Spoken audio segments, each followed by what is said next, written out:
statement, okay, that is given a positive integer n and prime value p. Okay, and we have an input value, that is the first line, which contains an integer value, single value t, that denotes the number of the test case. And in the next line we have two values, okay, which followed by n and p. Okay, so n represent an integer value and p represent the prime value corresponding to each test case. Okay, corresponding to each test case, in a new line we have to print the largest power of prime p, which divides n,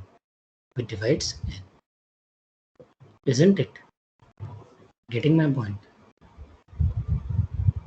So here we have the constraint where this represent, okay, t, that can be lies between 1 to 100.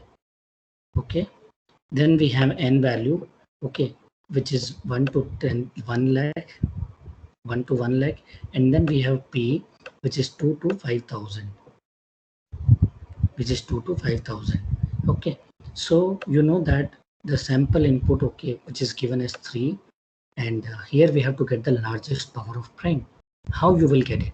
You can simply calculate, okay, this largest power of prime by dividing integer value n with a prime number until you get quotient as 0. So let's say if I gonna take 62, okay, 62 by 7, okay, what you are getting as a quotient, you will get quotient as 8. Okay, then you will take one variable x, initially you will keep it as 0, and we will add this x value, okay, with the quotient. So if I try to add 0 with 8, you will get the result as 8. Next time we will divide 8 with 7 to get the second largest, okay, it means next largest power of prime. So here you will get it as 1, right? If I try to add 8 with 1, then what we get output as 9, isn't it? Then if I try to divide 1 with 7, then we will get the quotient as 0. And the moment you add 9 with 0, the result would be same, that is 9. And if you check this condition, okay, while of 0, then the condition would be false. Similarly, we have another case, that is 76 and 2. Okay, and if I divide 76 by 2, then you will get the output as 73. If I divide 3 by 5, then you will get the output as 0, right? So every time we keep on dividing the number with the prime number, integer number with the prime number, okay, and we will keep on dividing until we get a quotient as 0. So how you will do this program? So first of all, you have to include one header file, that is hash include IO stream, which is at the top, right? Once you include this header file, then we have using namespace std, okay, where we are taking this input input value, okay, every time, like C, using C in or C out. Okay, so to avoid writing std every time, what we are doing, we are declaring it at the top level. Then we have a function, that is the largest power, which is defined here. We will come to this function later. Before that, okay, we have to start our program with the main. So this is our main program, that is int main. Okay, here we have created one variable int test. How many tests are there? There are 3 tests. So here we will give the input as 3. Right, then we have to read the input using cin function. So this value 3 will be stored inside this test variable, and this should be traversed through while loop until you get test value as 0. So for the first time, when you go through this, while of 3 condition is true, here what you will do, you will take cin of n and p value, right? And here when you take this power, that is largest power of n comma p, okay, largest power of n comma p, where you will give n value, okay, where you will give n value as 62 and p value as 7, right? So these are the actual argument, and here we have a function largest power which is calling by passing these two arguments 62 and 7. So when you pass these two values 62 and 7 through this formal argument, okay, n and p, so here what we have to do, we have to return the value. So we are returning the type as int, okay, using the function largest power, having these two argument 62 and 7 as n and p respectively. Okay, so you know that initially we have to track the value of x, okay, and we don't know the x value, so let's assume it as 0. Assume it as 0. So initially x value is 0. Then we have a number value which is 62. So while of 62, we will keep on dividing, okay, this number by p, that is prime number, to get the largest power. So for the first time when you divide 62 by 7, you will get it as 8. And you will add this result with the 0, okay, that is x equal to x plus n, which you will get it as 8, right? 0 plus 8 is 8. Then next time you will check while of 8, yes, condition is true, while of 8 is true.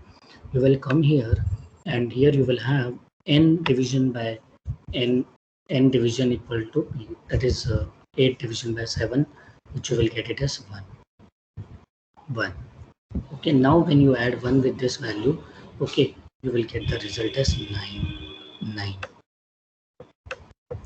When you check while of 1, again the condition is true. If you divide 1 with 7, 1 by 7, then you will get quotient as 0. If you add 0 with 9, then result would be same, right? And while of 0 is false, so we will come here and we will return x value, which is 9, and this 9 value should be printed for first test case. Next time this value will get incremented as while loop is not terminated, so this value will be 2, and for this 2 we will again take the input value 76 and 2, and we will get the output as 73. For next value we will take the input as 3 and 5, and we will get the output as 0.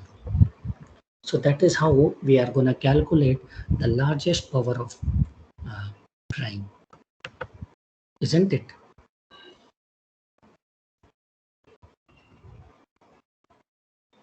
Let's execute this code and then I will share it with you. You can find this compiler. Okay, so if you are not aware of the link, I have shared this link in the chat box. Okay, so you can note it down. Online GDB. There are other compilers also like JDoodle or uh, maybe please something like that. Okay, which you can use. Let's execute this code.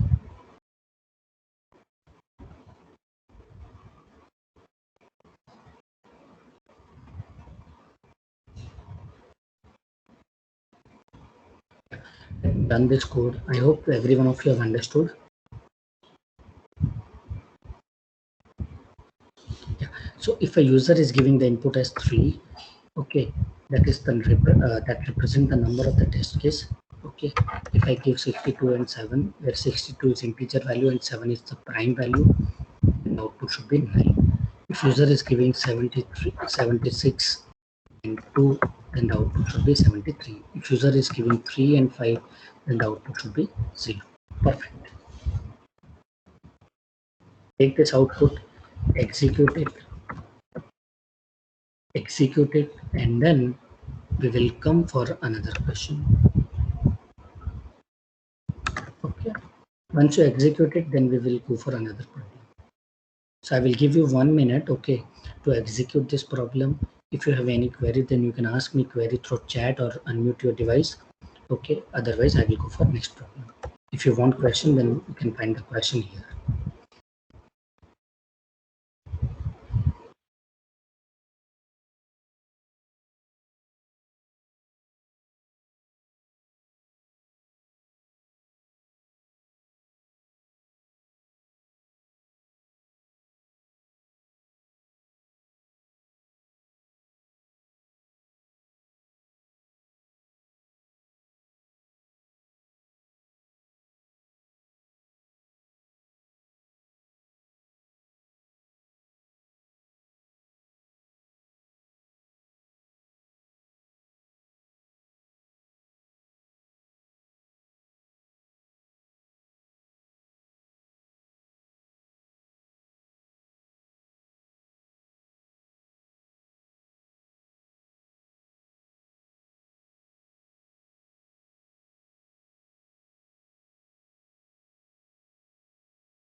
Yeah,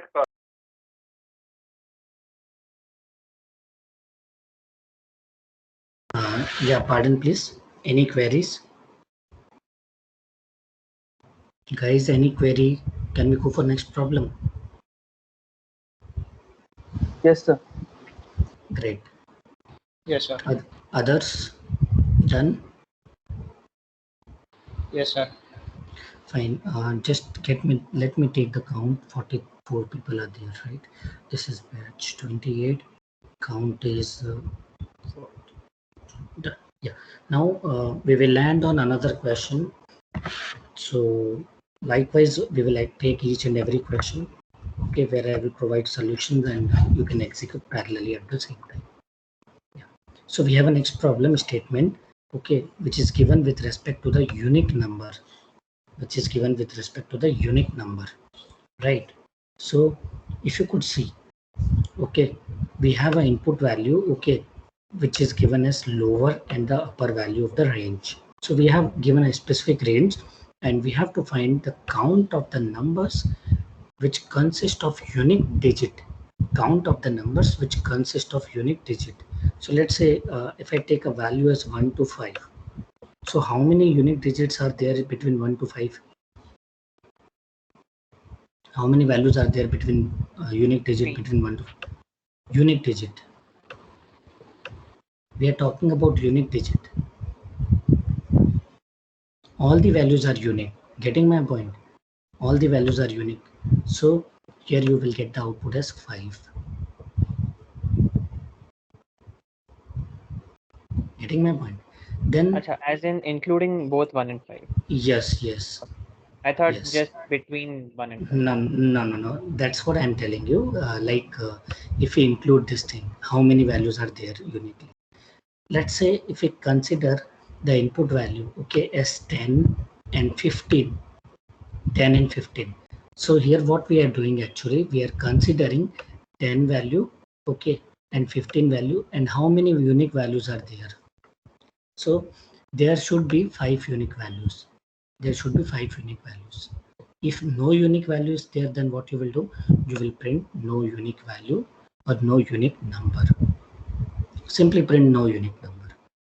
Okay, if I take 10 to 20, 10 to 20, okay, how many unique values are there in between 10 to 20? All the values are unique, so here you will get output as 10, isn't it? So here you have to track the count of the values which are available uniquely given the lower and the upper value of the range. Okay, if no values are unique, then you can simply print no unique numbers. Okay, maybe if both the pointers, like maybe starting lower range and upper range, are same, in that situation you won't have any unique values, right? Maybe except. So first of all, what we have to do, we have to take the main program, okay, and here we will be taking the input value, that is the lower range and the upper range, which would be taken as L and R variable, both are of integer type, and we will be taking this input using the function of Cin of L R. Okay, so here we will give these two values through this function call, that is print unique, which is defined here. Okay, so here we are actually printing the count. Okay, and we are printing the count inside this function only, so the return type would be void. If it would have been returning something, then you should give return to main, isn't it? So you know that these are the actual arguments. So here we are calling a function, so this is a caller function, okay, which is taking two input value, 10 and 15. 10 and 15, right? 10 and 15. So these two values will be collected here, okay, through these two parameter 10 and 15, right? Initially, do we know the count of the values? No, we don't know the count, right? We don't know the count. So what we will do, we will keep it as 0. We will keep it as 0, isn't it? So now this count is tracked as 0 initially. Then we will traverse a loop which should run from I equal to L to R. which is the starting point. So initially I value will be 10 and R value will be 15. It should go from 10 to 15, 10 to 15, isn't it? 10 to 15, right? And every time, okay, I am taking the I variable. Every time I am taking I variable inside number, isn't it? So first of all, we will take 10 value. Okay, we will take 10 value and that will be collected inside number, right? And here we are having bool of visited of 10, bool visited of 10, which is an array. Okay, so you know that boolean type, okay, it always return true or false. So initially all the values are set to false. Okay, so every time we will keep on checking the result of it. If it is unique, then we will increment the count to 1. Okay, so here we have taken boolean visited of 10 array, okay, of size 10, uh, which is initially set to false. Depends on your cases. So we are taking while of num, which is initially taken as 10, because we are collecting I value, which is 10 here. So while of 10, if visited of number modulus 10, okay, if it is false, then you will break it. It means if it is false, then you will come here. Okay, if it is true, then what you will do? You will break it. It means if the condition is true. So let's say if I write visited of number, which is 10 modulus 10. Okay, so what is 10 modulus 10? 10 modulus 10 is nothing but 0, which gives you remainder as 0. So visited of 0, okay, so at visited of 0, what you will do? You will check which element is there. So initially all the elements are made as false, right, at visited of 0. So if it is 0, then we will break it. Otherwise, what you would do, you will come here, okay, and you will set the result value to true. You will set this result value to true. Okay, so here when you take this value, okay, and if you check 10 modulo 10, it will be divisible completely. It will be divisible completely. Getting my point? So between 10 and 15, you will not consider this 10. It will break it, and then what would happen? It will go for another value, that is 11. When you come here, when you check 11 mod 10, okay, which you will get it as next value, okay, that is visited of 1.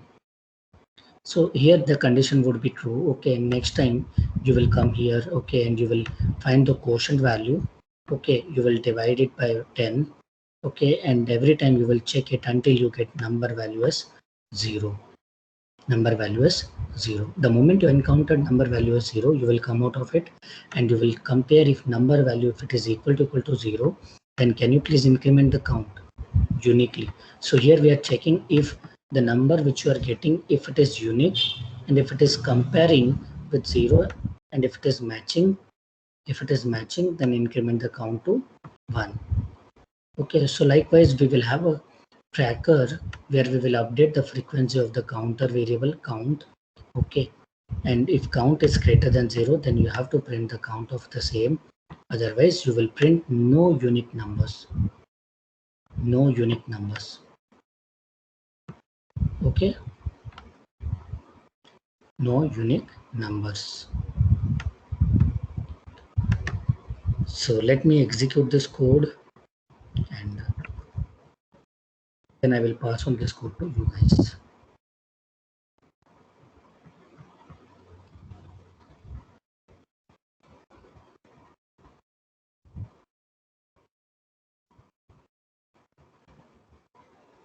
Let's run this code.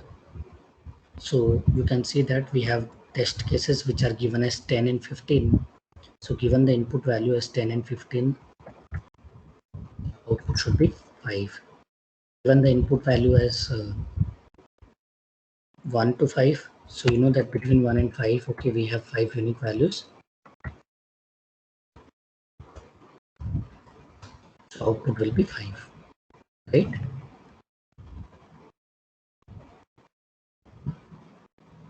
Yes, guys, you can execute this code, get the output, and then we will go for another problem. If you have any queries, then you can ask me. Sir, Yes. can you one more time explain the while loop? Like what is But happening in the while loop? okay, I will tell you. Okay, so we are checking if the digit is unique or not. Okay, if the digit is unique or not. So here what we are doing, we are checking by taking an array visited of 10. Okay, and the digit will only be unique. Okay, if you get the quotient value as 0. If you get the quotient value as 0, isn't it? So here, while checking this condition, what we are interested in, we are interested in this condition number. Okay, so if the number value, okay, if it is 0, then what you will do, you will directly check this condition, and here you will increment the count to 1. So initially we have while of number. Okay, so we are taking a number value which is nothing but while of 10, while of 10. Okay, while of 10, or let's say if you take while of 1, imagine while of 1. So when you check visited of number modulo 10, which is 1 modulo 10. What is 1 modulo 10? 1 modulo 10 is nothing but visited of 1. So at visited of 1, okay, can you please fill that value? Can you please fill that value? So we have one value, okay, which would be filled with the help of this array. So all the values, okay, should be initially set to false. Okay, if the condition is true, okay, then what you have to do, you have to break it. You have to break it.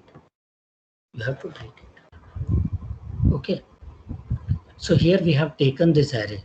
We have taken this array and we are trying to print this value, that is number modulo 10. If the condition is true, then we are breaking it. Otherwise, what we are doing? We are setting the result of this value to true. So now we at that place we will set this result to true, because this is Boolean type. It will take true or false. Getting my point? If the condition is true, and then we are getting the quotient. Okay, so you know that if I divide 1 with 10, number with 10, what you are gonna get? You will get 0. You will get 0, which is nothing but number. So now the moment you encounter this value as 0, okay, and if you check through this while of 0, which is false, if you come out of this while loop, okay, you have number. When you are comparing this number with 0, you are incrementing the count by 1. Okay, so here for this one value we will increment one count. One count. Is this clear to you? Likewise we will do for all the values like 2, 3, 4 and 5. So all the values are unique here, isn't it? So you will get the count as 5. What's your name? Pranav. Yes, sir. But Understood? yes, sir. Yeah. So now you can execute this code. Okay, and then we will go for another problem.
Okay, fine guys. I hope you have noted it, right?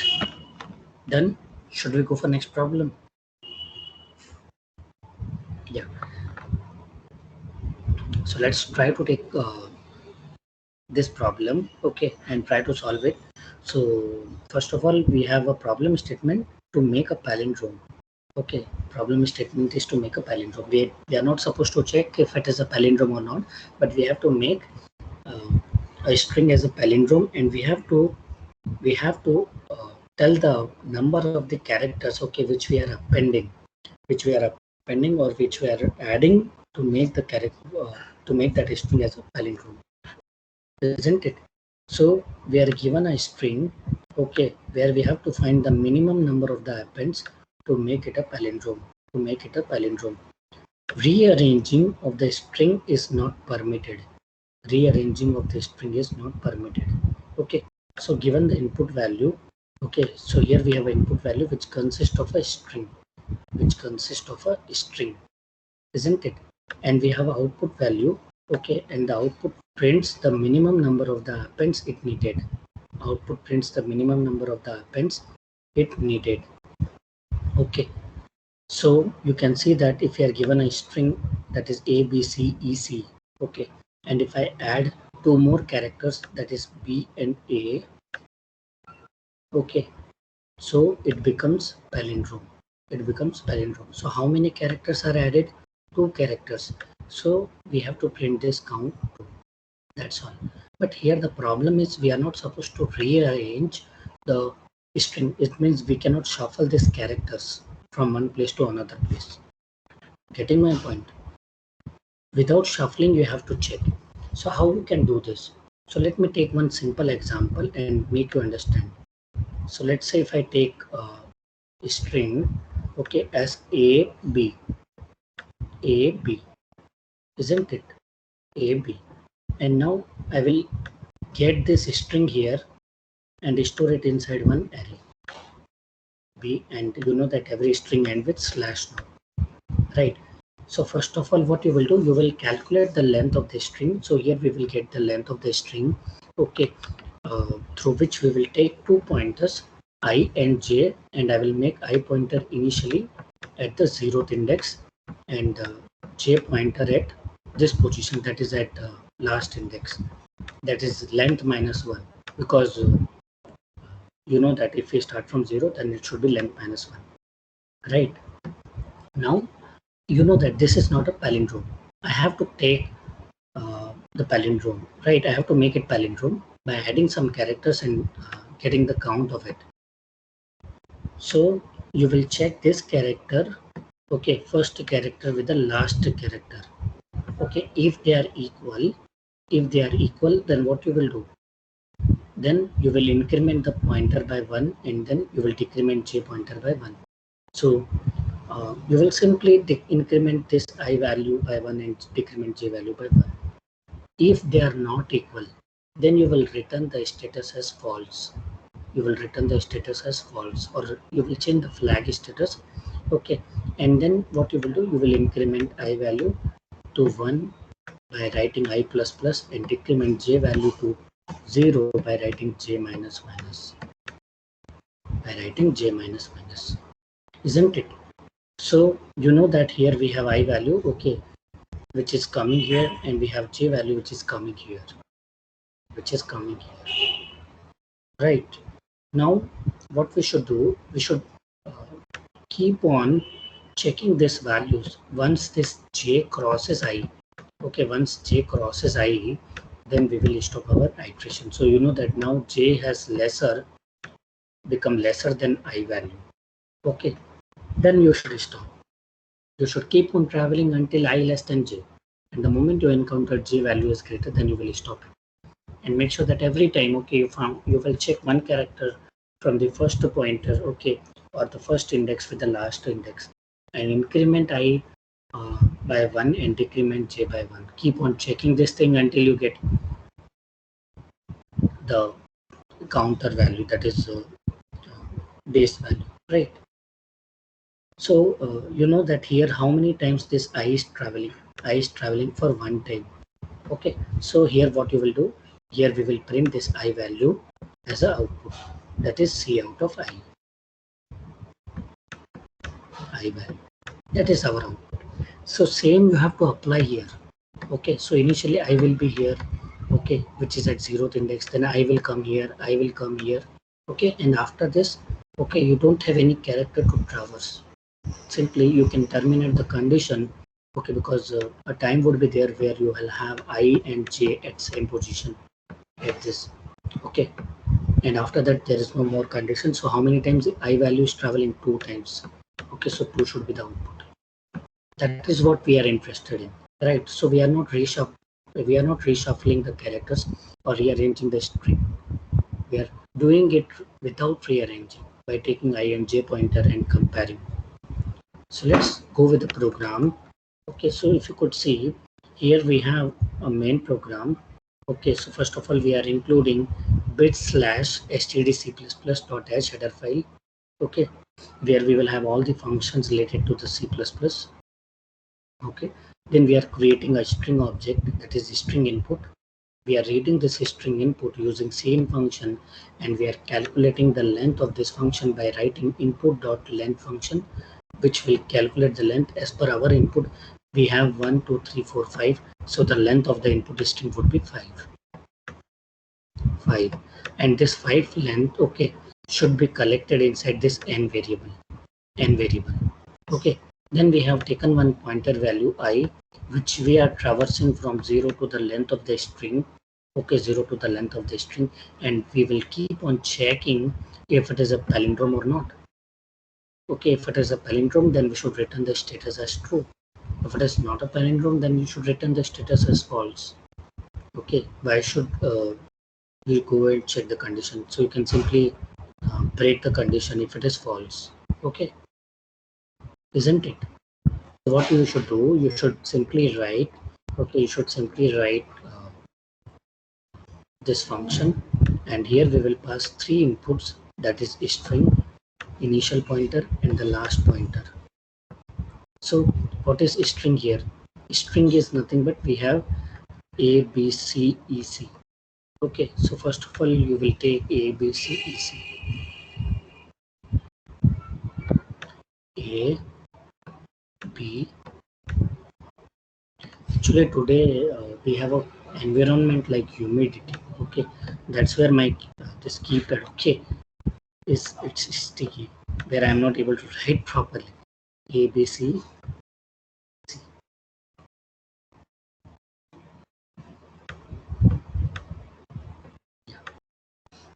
Fine. So here what would happen? First of all, we will get the length of it. Okay. So what would be the length? 5. So here we will pass this pointer value 0 1 2 3 4 5. Okay, that is slash note, and we will make J available here. That is n minus 1. Okay, and it should be 4. So J is available at 4, and I should be located at 0th index. 0th index, right? So first of all you will keep on checking first character with last character. If they are equal, okay, then what you will do, if they are equal, then you will simply get this condition and it will return false, and then you will come to this line, okay, and you will increment I pointer simply and decrement J pointer. If they are not equal, then you will come to this line and increment I and J. So if you check A and C, they are not equal. Okay, so increment I pointer, which should be 1 here, and decrement J pointer, which should be 3 here. So now I value is 1 and J value is 3, isn't it? Check, is 1 less than 3 or not? Yes, boss, 1 is less than 3. Condition is true. Let's check here if this character at first index and third index are same or not. Is B is equal to E? No, B is not equal to E. So what you have to do, increment I and decrement J. So now you will increment I value, okay, here, which should be now 2, and decrement J, that should be now 2. So now you can see that I and J, they are standing on the same position, right? And now if you check this condition, if you check this condition, okay, then 2 less than 2, is this true? No, 2 less than 2 is not true, right? So this condition is false now, and now we will come out of this while loop and we will return true result. Okay, return true means we are returning something, some result, and if we return true result, then if of check of palindrome, if the result is true, then you will break it, and once you come out of this, then you will print I value. So here actually we are interested in I value. Okay, so what is I value here? I value is true, and that is where we are getting the output as true, right? So this is how we are making a string or getting the count of the characters, okay, to append to make it palindrome. Is this clear to everyone? Please go through this. Okay, I will give you a few seconds to have a watch over it.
Noted, guys.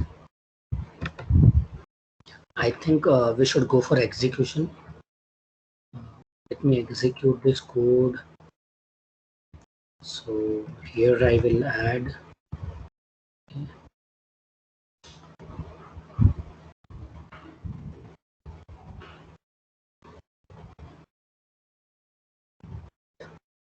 So let's run this code. Given the input value as A, B, C, E, C. Let me give A, B, C, E, C. Output should be 2. Perfect. Let's say if there is only one character and that is the only character in itself is a palindrome. So maybe there may be more characters. Let's say if I take one name, Naya, right? So you know that it is already a palindrome.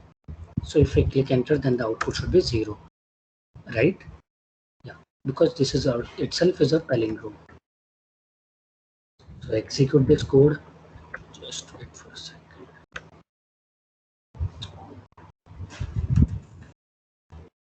Yeah, guys, and then we will proceed to the next problem.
Yeah, guys, can we start with the next question?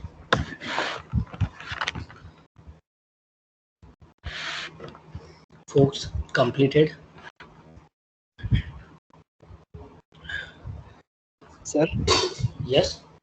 sir, can you tell why we are using the for loop, sir? Just wait for a second, okay? Yes.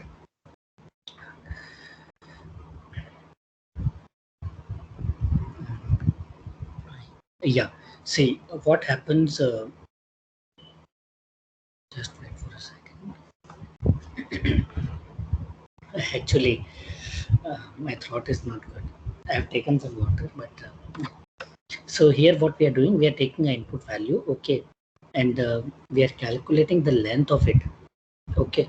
So where you will come to know whether your string is terminated or not. Obviously, you need some endpoint, right? So what we are doing, we are traversing, okay, from the starting point of the string, that is 0, to the ending point of the string, that is 5, okay. And in our case it is 4 actually, right? In our case it is 4.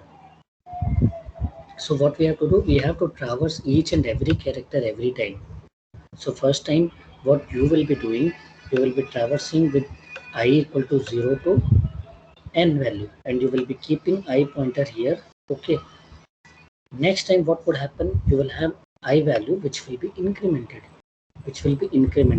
so I value should come at next position, that is 1, okay. So we keep on getting the length, okay. So if you don't traverse up to the length, then what would happen, string won't be terminated, okay. So instead of calculating the length and doing these things, you can also give while loop. Anything is fine.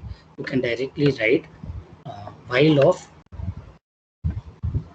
string of I, okay. That is the input which you have taken, but here you have taken a string object now. So you can take a string of I not equal to slash not. That is also fine, which works same as the for loop, okay. Is this clear to you? Yes, sir. Yes, sir. Yeah. So just to confirm whether we have reached to a termination of the string or not.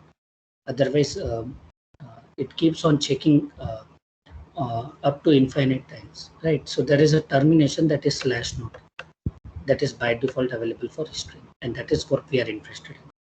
For that, we have given for loop, or you can even give while loop also with this condition. Anything is fine. Okay, sir. Fine. Yeah. So I think we are done with this problem. Yeah. So we have a next problem, that is prime pairs. Prime pairs. Okay. So let's read this problem statement. So there is a range, okay, given as n value and m value, okay, which will give you the count of all the prime numbers whose difference is 6. So we are interested in the value, okay, of prime in pairs whose difference value is 6. So maybe we are given some range, okay, starting point and the ending point.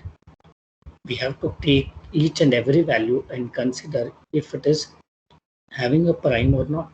If both the values are prime, then you should check if the difference of both the values, okay, are 6 or not. If the difference is 6, then you will implement the count.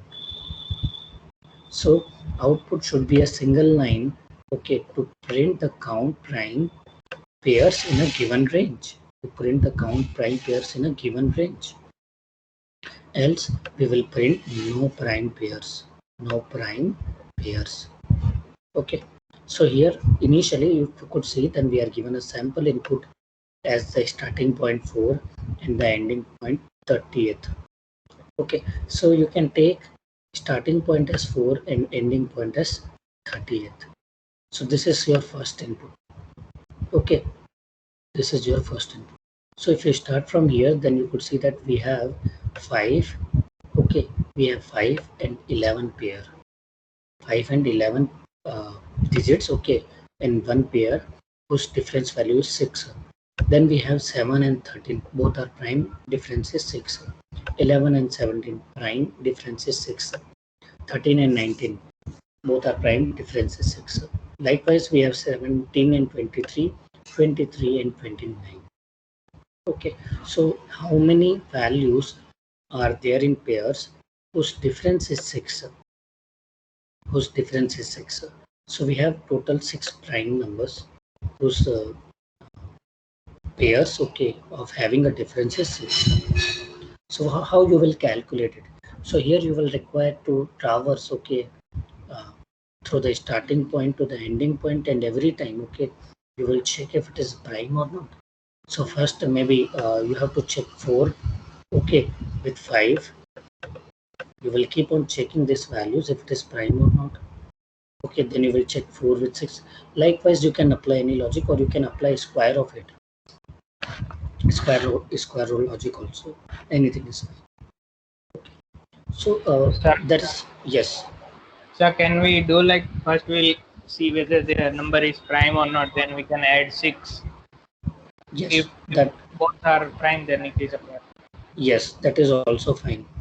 So you can check these things. Okay, so first of all, you can take this number. Okay, there are multiple logic which you can try.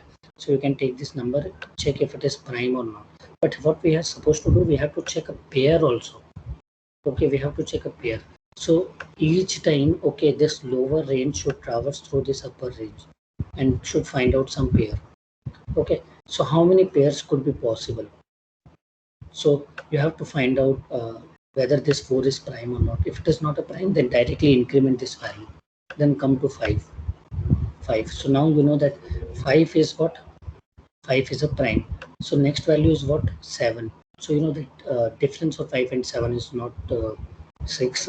So you will go for 11. Right. Now the moment you encounter this value is 11, that is next to prime.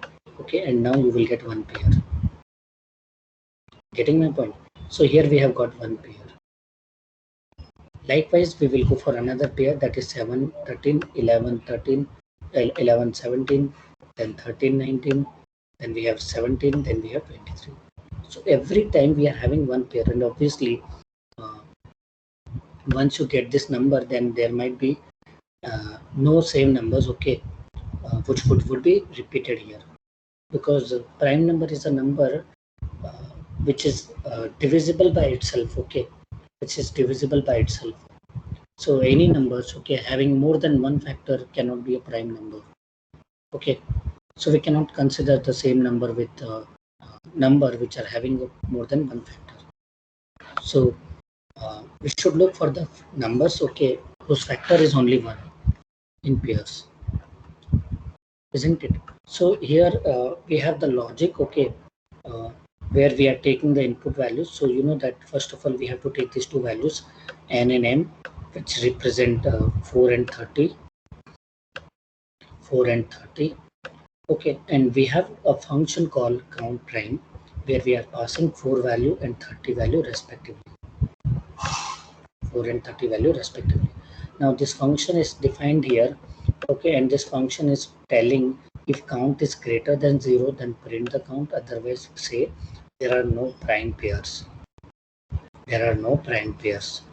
Okay, so let's say if I give it the range of 4 to 6. So am I having any prime pairs between this? Definitely no, right? So there is no prime pairs. So you should print this value. Okay, in that situation. Otherwise, what would happen here? We will take one counter variable that is kept as 0 initially, and we have created an array of prime.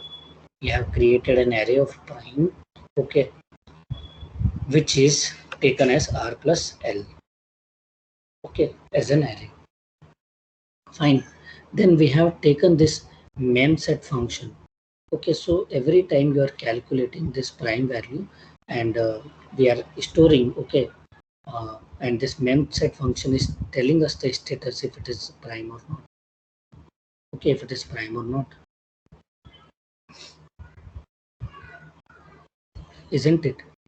So what it does, it will require, okay, where you will have prime numbers, okay, then you will have true value, and then you have to give the size of the prime. So what it does, it will fill the particular block of memory, okay, with the values, isn't it? Then we are traversing through the loop. So you know that initially we have the smallest prime numbers, which should be 2. So we are traversing from 2, okay, and we are checking square of it. We are checking the square of it. Okay, so you know that here we are writing p is equal to 2, which is the initial value, and square of it, that is 4. Okay, if it is less than r value, which is 30. Is the condition is true? Yes, this condition is true. So if the condition is true, then what we will do, we will check if prime of p. What is prime of p? Prime of p is prime of 2. Okay, prime of 2. So here we have used this memset function, okay, to fill all the blocks of the uh, memory with the values. Okay, like we require all these values in a range. Okay, so we have filled it.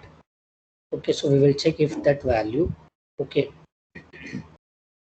just wait for a second. Yeah, so we are checking if that value which is filled here inside this memset function inside a memory, okay, if it is equal to true, if it is equal to true, then what you should do, you should go and try to find out the pair of it by writing I equal to p into 2. Okay, so what we are doing, you know that we cannot have 1 because 1 is the number, okay, which is multiplied, which is divisible, and which is having more than every factor, or every number would have 1 as a factor of itself. Okay, so that cannot be considered as a prime, that would be a co-prime. So we are considering p into 2 here. That is the smallest pair. Okay, and we are traversing, okay, this condition also through I less than r, I less than or equal to r. And here what we are interested in, we are interested in finding the pair, okay, every time. So if the condition is true, then what we will do, we will set this result value to false. We'll set this result value to false.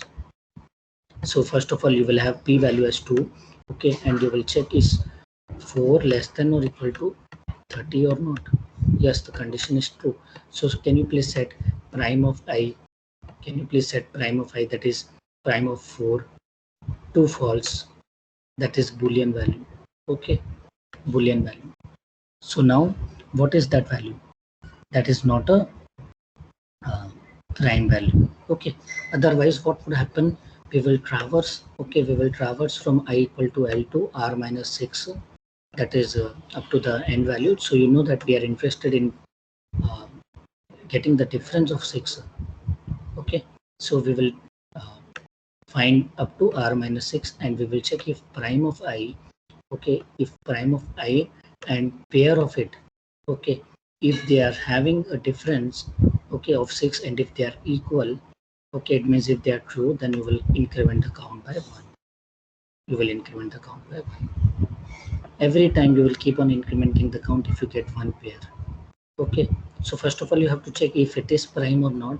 If it is prime and then pair is prime, and if the difference is 6, then you will increment the count. Okay, you will increment the count, isn't it? So here what we are doing, we are taking 5 and 5 plus 6, which is 11. Then we are taking another number 7 and 7 plus 6, which is 13. Then 11 plus 6, which is 17. 13 plus 6, which is 19.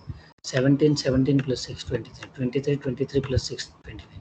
So likewise, we are adding 6 every time because we are interested in this value. Okay, and we will increment the count. If this is true, then what you will do, you will check if count is greater than 0, then print the count, otherwise print no prime pairs are available. Right? So this is how you will get this count. Let me execute this code.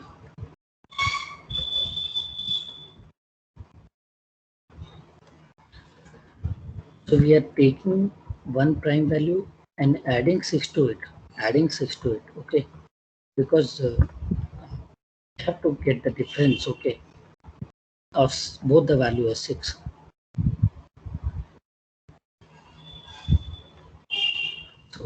Here we are interested in value 4 and 30. If I give the input value as 4 and 30, you can see that output is 6. Perfect.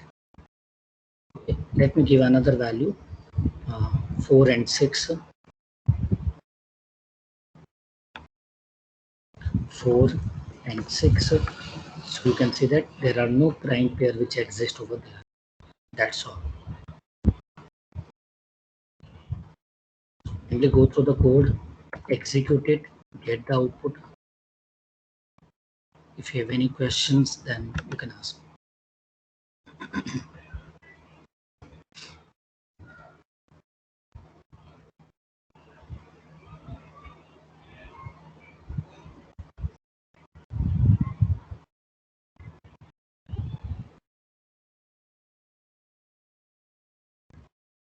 This is a problem statement. You can take a note of the same.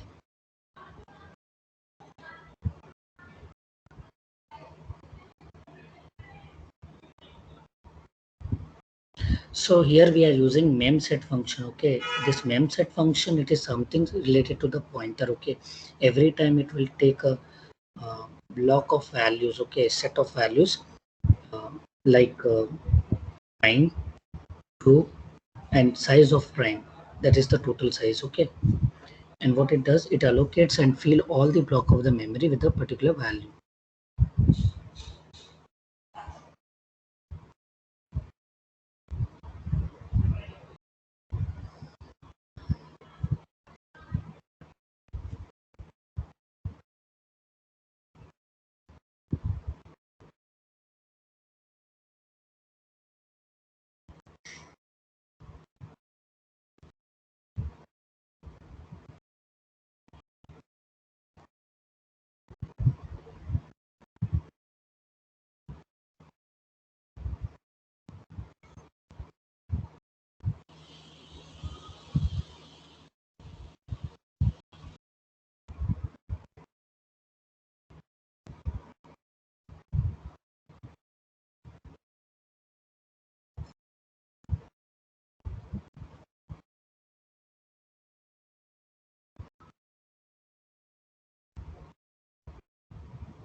Done, guys. Can we go for next problem? Should we land on next problem or not? Or is there any query or doubt? Please let me know through comment, or maybe you can unmute your device. Anything is fine. Pranav is saying yes. I hope every one of you have done it. Oh. Thank you. Let's jump into next problem. So we have a next problem which is a very interesting problem. Okay, this problem is based on backtracking approach, or if you are aware of rat and maze problem. Okay, this is something which is similar to this problem. Okay, so let's read this problem statement. Okay, this problem is robot move. Okay, so we have to make moves for robot with some directions. Okay, and we have to take the number of the ways. We have to tell the number of the ways that robot takes to reach to a destinations. Okay, so you know that we have a robot, okay, who wants to move through a cave grid of size m cross n. So we are given a matrix of m cross n. So here we are given 5 cross 5, which seems a bit bigger value. So I will take a smaller value for your understanding. Yeah. So here we are given this problem statement. Okay, that is a robot who wants to move through a cave grid of size m cross n. So I will take m cross n as 2 cross 2. Try to understand this matrix. Okay, and it starts from the coordinate 0, 0. Okay, so we have a 0, 0 coordinate here. this is 0, 1, 1, 0, and 1, 1, 1, 1, right? It can only move right or down. It can only move right or down. So it can either move in the right direction, okay, or it can move in the down direction. There are two choices. You cannot travel diagonally or you cannot travel left side. Now we have to calculate the total number of the ways the robot can reach to a destination. So given the starting coordinate as 0, 0 and ending coordinate as 1, 1, okay, so we are supposed to tell the number of the ways. So let's say if I am standing at this position 0, 0, which is source, and this is the destination, okay, so you have two moves. Either you can travel towards right or down, okay, right or down. So if you travel one step right, okay, and one step down, then you will have one way of reaching to destination. If you travel one step down and one step right, okay, you will have another way. You will have another way of this value. If I try to add these two values, okay, then how many ways you are getting? You have two ways. You have two ways. Similarly, if you apply the same thing, okay, so here what we will do, here we have corner cases also. So there could be a possibility where source and destination are same. So in case if source and destination, okay, maybe if your source and destination are 0, 0 and 0, 0, okay, so at that time do we need to make any move? No, they are same, so you can simply return 1. You can simply return 1 because they are on the same position. We are not making any move. Okay, if your source is greater, if your source is greater than your destination, then you have to return false value. You have to return false value. So maybe there could be a situation where source value, okay, if it is greater than 0, destination, and your destination is 0, don't take 0, because maybe if your source is uh, 1 also, okay, or let's say, so take a source as 5 and destination as 2. Is this possible? No, this is not possible. So that at the time you have to take this condition. If source is greater than destination, then return false. So we have three conditions. Okay, we have three conditions.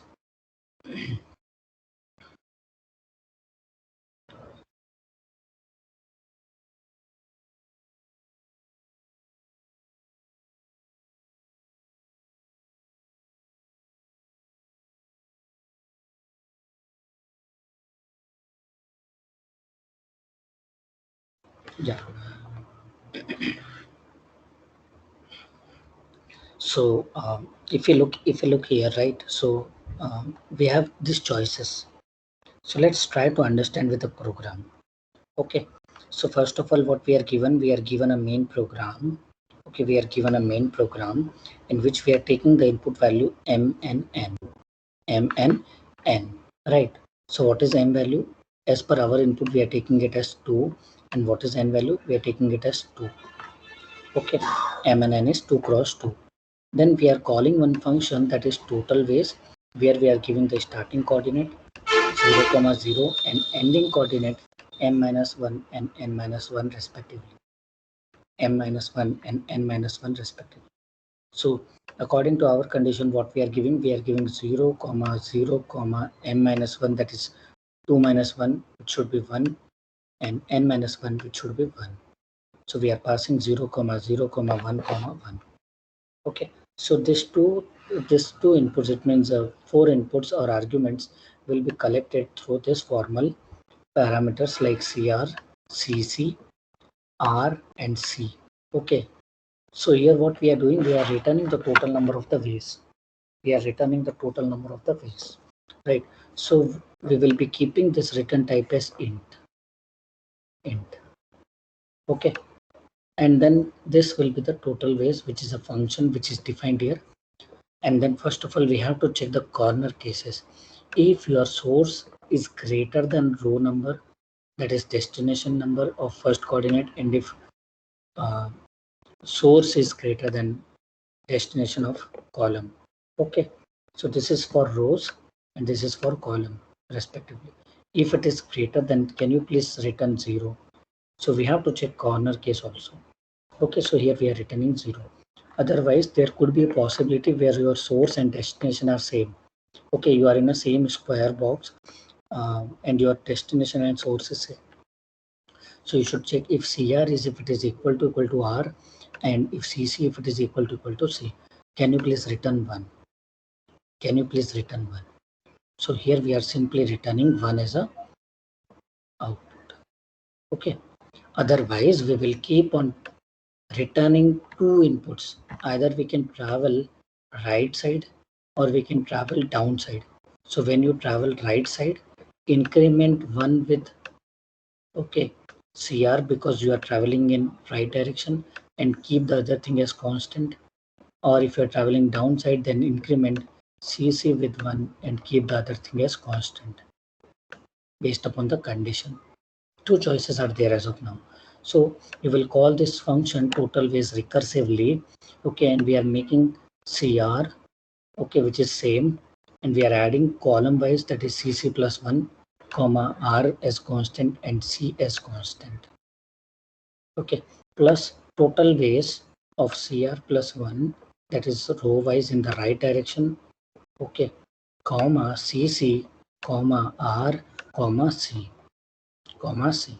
So here we are adding CR plus 1, that is 1 step towards right direction, and we will add this total steps, okay, in both the ways, and at the end we will be getting this result. Okay, and here we would be returning something which would be true, where destination and source would be same. Okay, and here we were returning true result. It means it will return the total number of the ways because we are calling total ways. Okay, and it will be printed here. So in our case, it will print 2. If we take a matrix of 5 cross 5, it should be 70. So you know that to calculate 70 ways by intuition way, it would take a lot of time, right? So here I have made you guys to understand it with the help of small k, that is by taking a matrix of 2 cross 2, right? So have 2 choices, either travel one direction right or one direction down, right or down. This is for down and this is for right. Okay.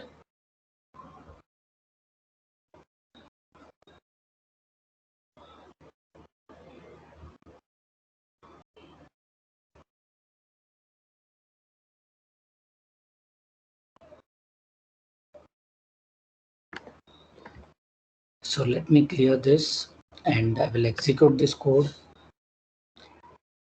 After that, you can go through the same. Excuse me, sir. Yes, tell me. Sir, can you please explain that total ways function once again? Yeah, sure, I will explain it again. Don't worry. See, what is happening, we are given 2 choices. Okay. You know that we have 2 choices. Either we can travel, just let me take a pen. Either you can travel or move right direction, or we can move down. Have you understood this point or not? What's your name?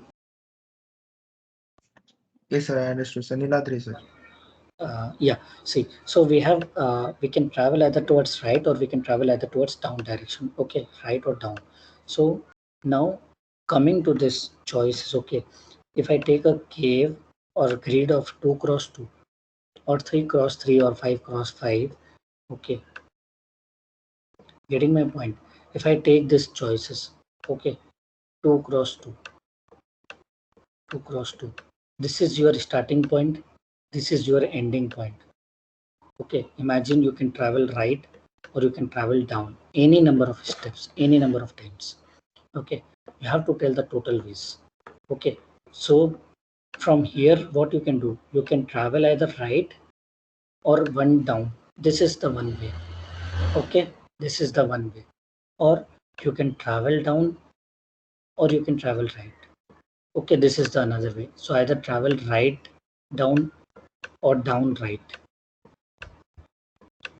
Okay, getting my point? So if you are traveling towards right side, then what it does, it will add CR plus 1 and keep the other thing as constant. Keep the other thing as constant. Okay, if you are traveling, okay, column wise, then it will make this thing as variable and keep the other thing as constant, that is CR, because while traveling in column, row will be constant. While traveling in row, column will be constant. Clear? And Yes, sir. Yes, sir. Got it, sir. yeah, and we are calling these things recursively. Okay, so the total ways we will call it recursively. Okay, so here we are getting that solution. Fine.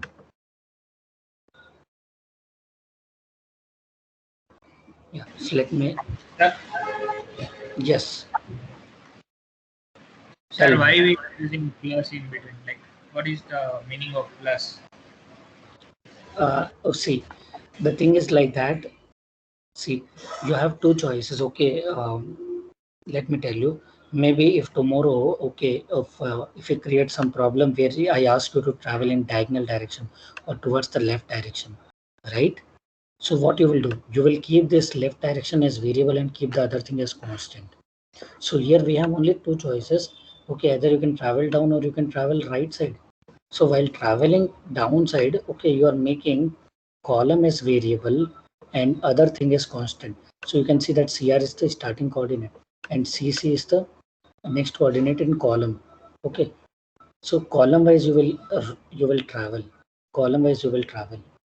Okay, because you want to achieve this value, that is the um, target value.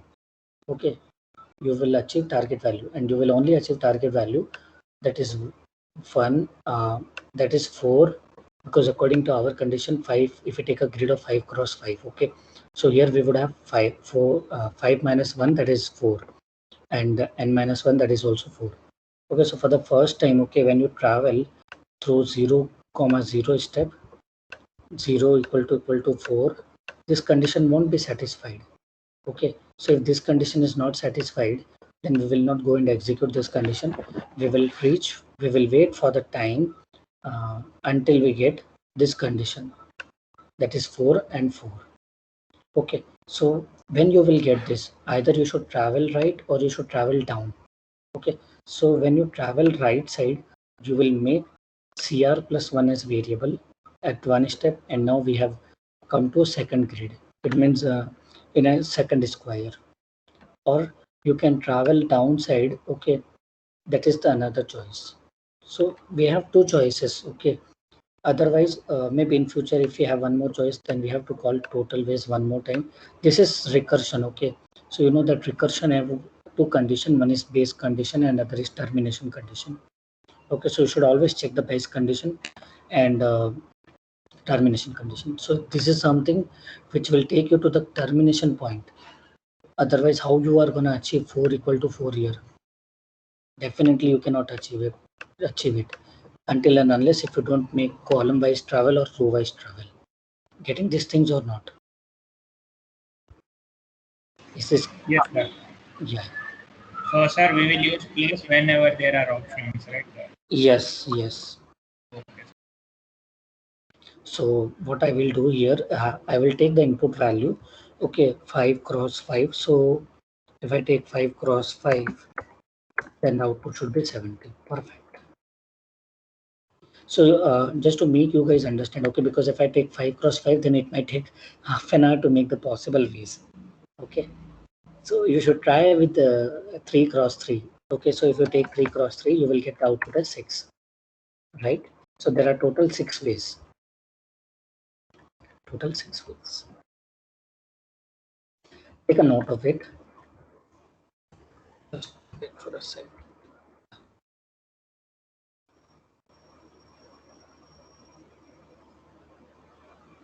And after this, I will share one form with you guys. Okay, first of all, you should finish it and then I will share.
I hope every one of you have executed it, right?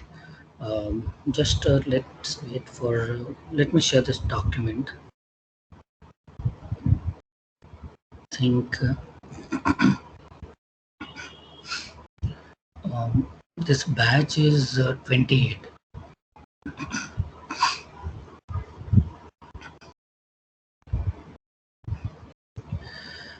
Copy of VIT. This is 28.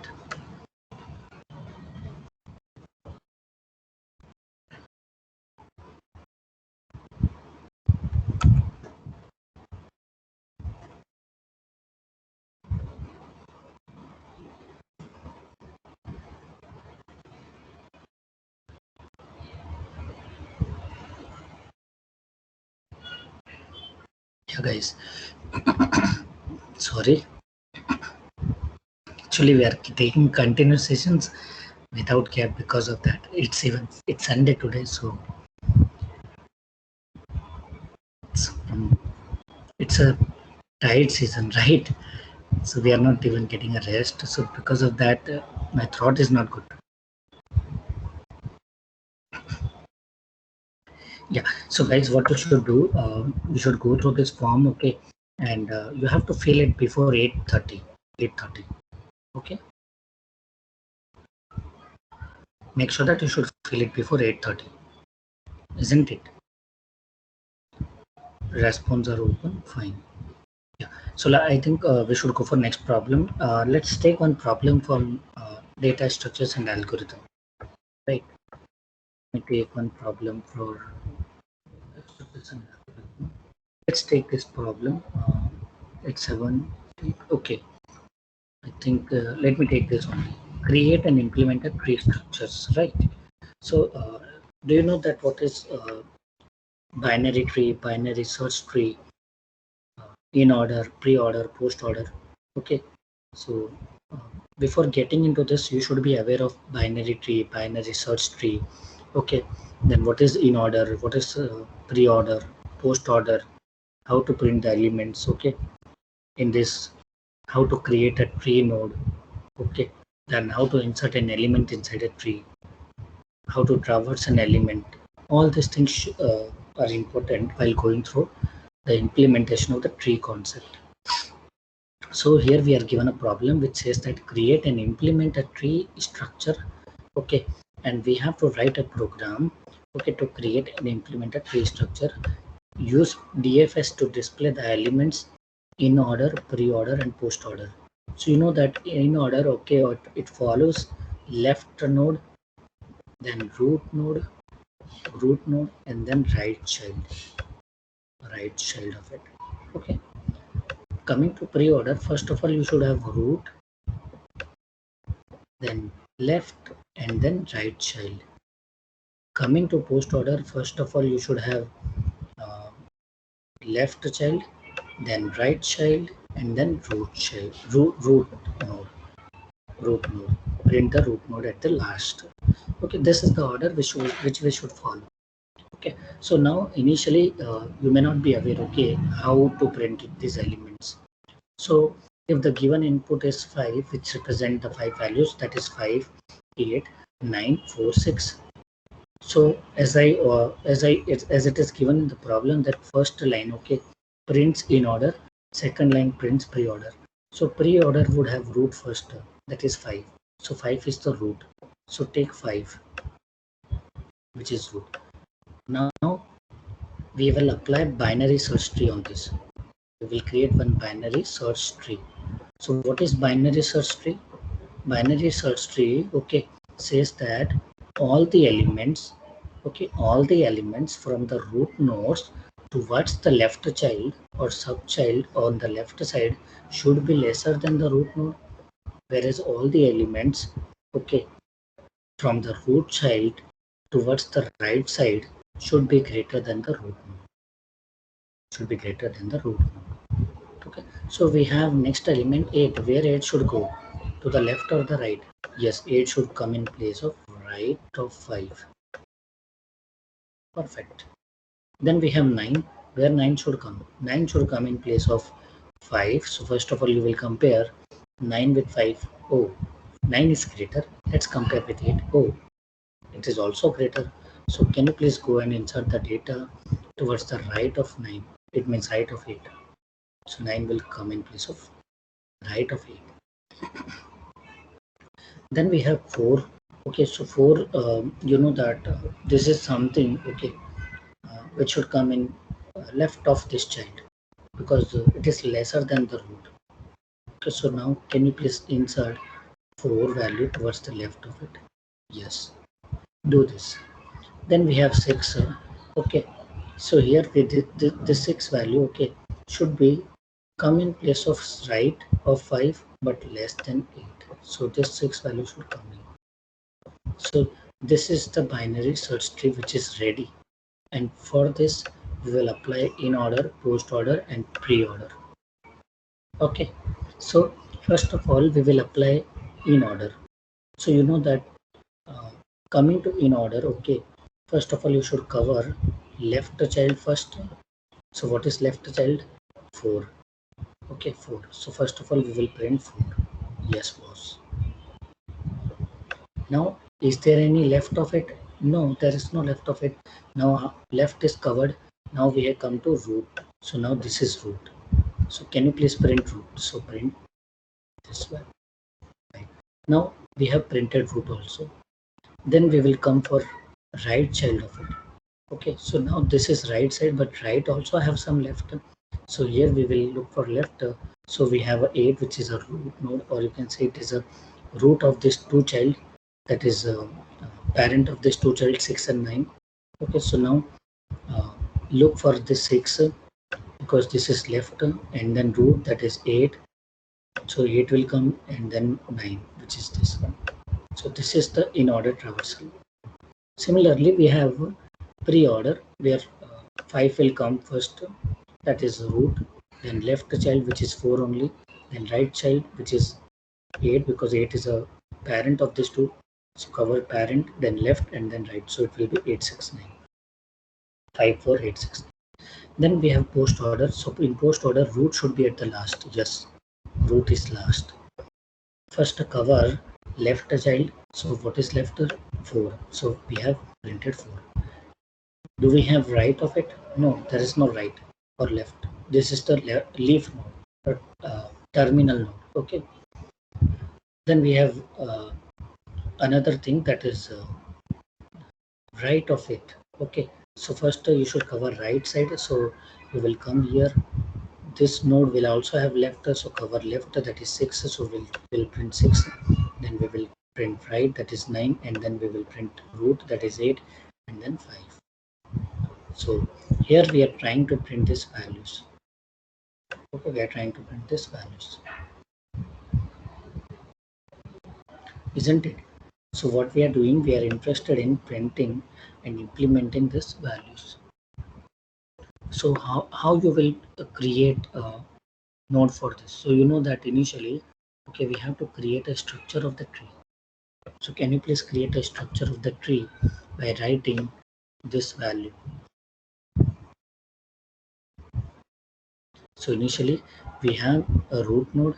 So here you will have root node, then it will have left child, which should be null, and right child, which should be null initially. So here we have created a structure with name B tree, okay, and then we are having a data of it, which is this value. Then we are creating a left pointer. Okay, now this left pointer will also have some node, right?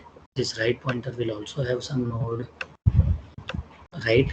So this nodes which we are taking here, okay, they should be of type structure. Okay, so here we are taking structure B tree, left pointer, structure B tree, right pointer.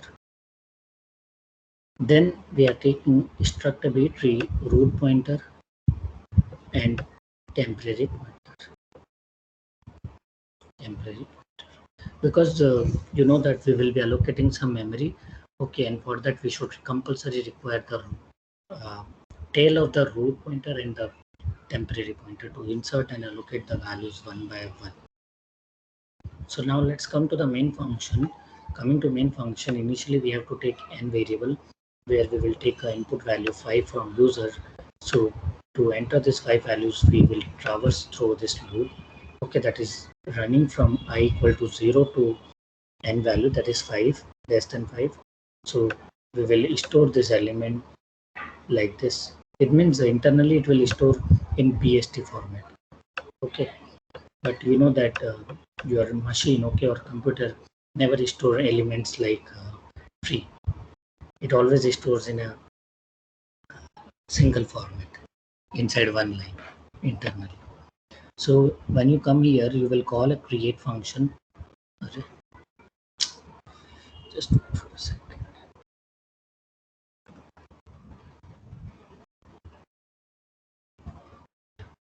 So when you come here, okay, when you call this function create, you will immediately go to create function.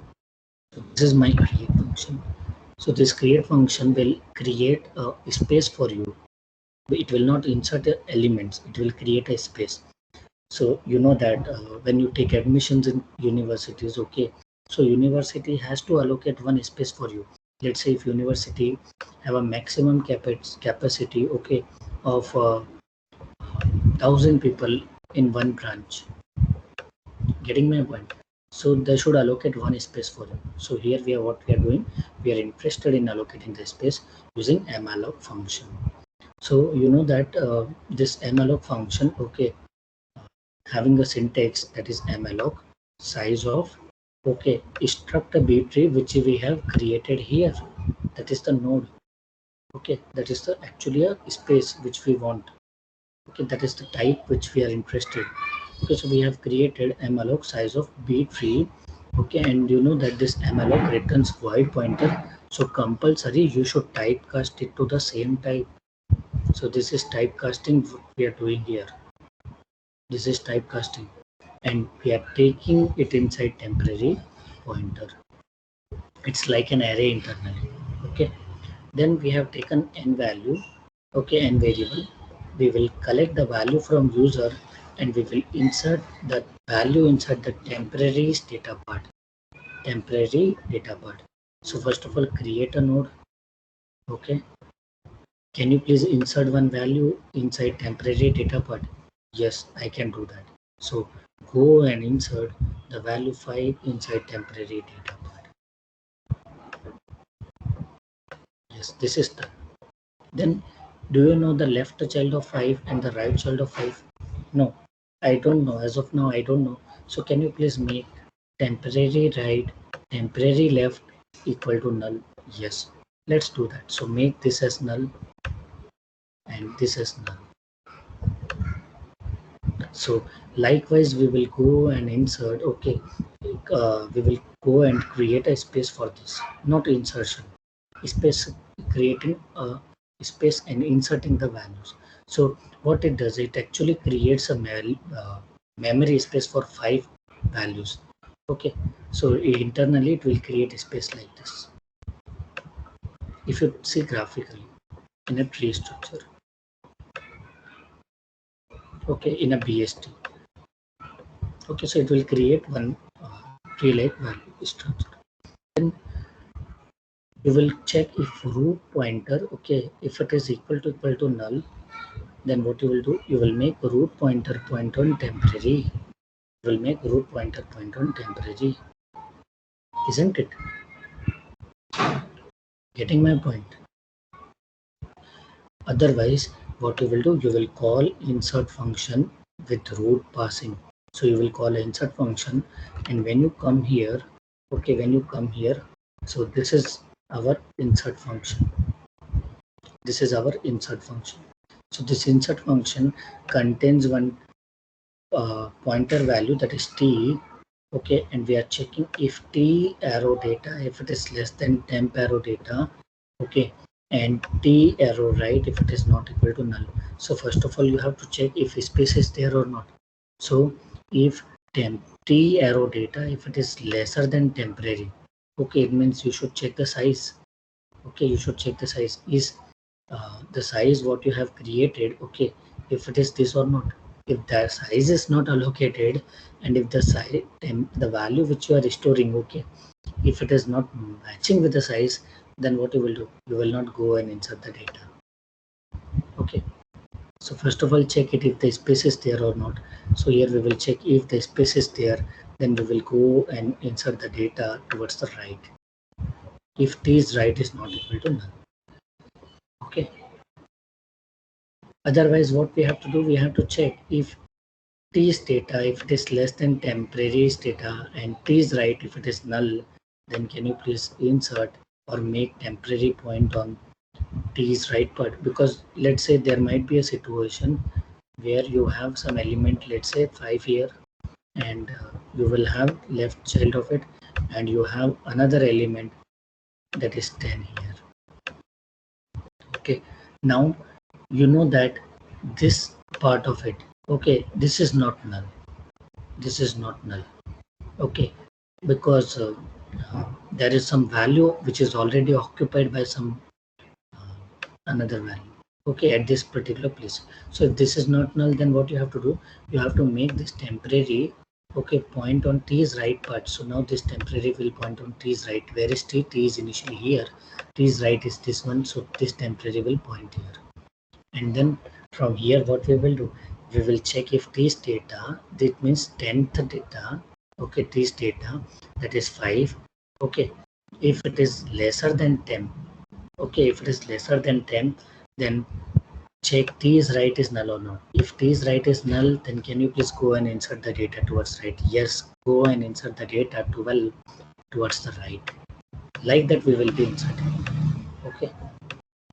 And same should be checked for left also. If t is arrow data, if it is greater than temporary data, okay, and if t is left is not equal to null, then insert the data towards left, or create a space, make temporary point on the left node, okay, by writing t is left equal to 10. So here we will make t is point on the left child by writing this thing, and we are checking if t is data part, okay, if it is greater than temporary data and t is left up child, if it is equal to null, then what we will do, we will make this temporary pointer point on the left child. So these two logics, okay, they are for right child, and these two remaining logics are for left child. And this has to be done for every free program. So insertion is done, creation is done. Now we have to follow the logic of in order, pre-order, and post-order. In order, pre-order, and post-order, right? So where is in order? In order is here. So to this in order, we will pass the root. Okay, what is root? Initially 5. We will pass a pointer to the root node. Okay, we will come for in order, which will take struct a b tree pointer t. If root is null, okay, then print no element. If root is null, then print no element, and simply return it. If t is left child, okay, if it is not equal to null, then go and insert the data by calling in order recursively towards the left, and insert the data towards left and print the data after that, and then at the end we will check right. So this is for left, this is for root, and this is for right. That should be the order which should follow for in order. Okay, so check if t is left is not equal to null. Okay, the moment you get t is left is null, then you will not insert the data. Okay, otherwise you will go and call in order recursively and print the data, and then go and insert the data towards the right. Then next we have pre-order. Okay, if root is equal to null, okay, if root is equal to null, then print no element, and here what would happen, we will print first root, that is t's data part, then check the left part and call pre-order recursively by traversing t's arrow left, then check right part, and call pre-order recursively by traversing t arrow right. Fine. And at the end, okay, we have post order. So coming to post order, we are taking pointer t. So first of all, we are checking if root is null, then directly print no element are there. Okay, if T is left. So you know that I think here they have missed something.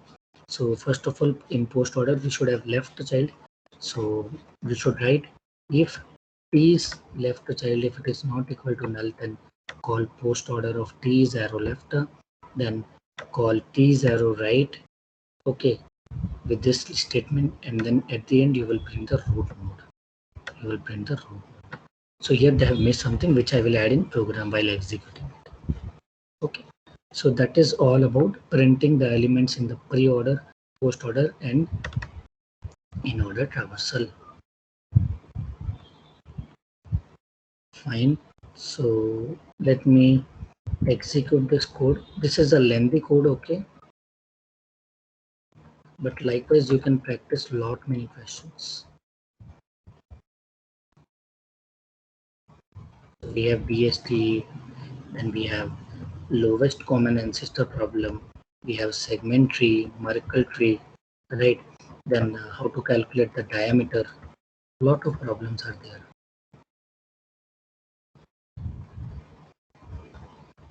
Yes, I think they have missed something which we should add here.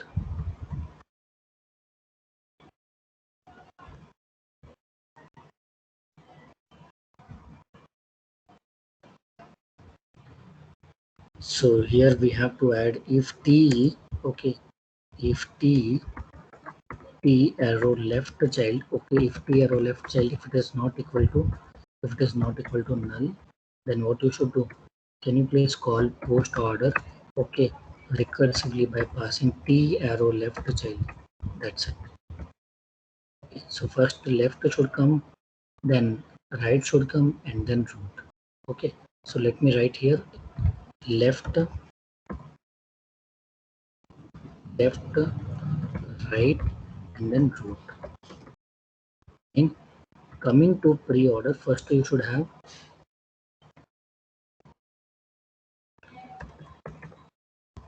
left, root, left, and then right. Root, left, and then right. Coming to in order, first you should have left child, print all the left child, then take root, and then take right child. Right child. Then take right child. And here what we are doing, we are inserting the data. Okay, we are checking if temporary data, if it is lesser than temporary data, and if T is right is not equal to null, then go and insert the data towards right. Otherwise, make your temporary pointer point on T's right part and then insert the data.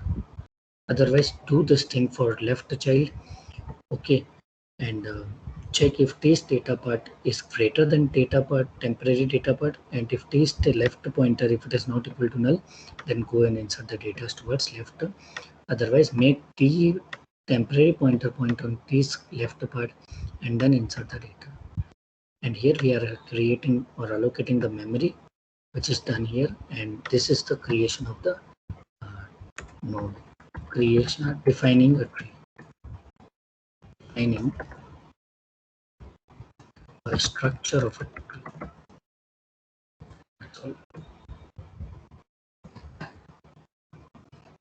And we have included this stdlib because we are using malloc function.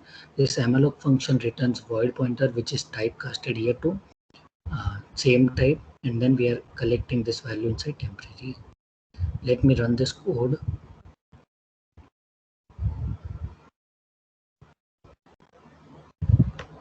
Yeah, so if I give the input value as 5, and if I enter the value which is given in our problem statement, that is 58946, 58946, then the output should be like this. Perfect. So that's all about tree problem. Okay, so it's a lengthy problem, but you should work on it.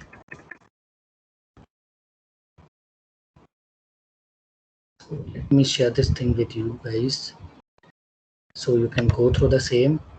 Okay, and after that you can fill the form. If you have any query with respect to this, you can ask me it out. Otherwise, you can leave the session. So have a great evening. Stay safe, stay happy, and I wish you all the best for your TCS placement. Thank you, guys. Thank you, sir. If you have any queries, then please let me know in this program. Otherwise, you can fill the form which is given in this box. Make sure that you should fill it before 8:30. Okay.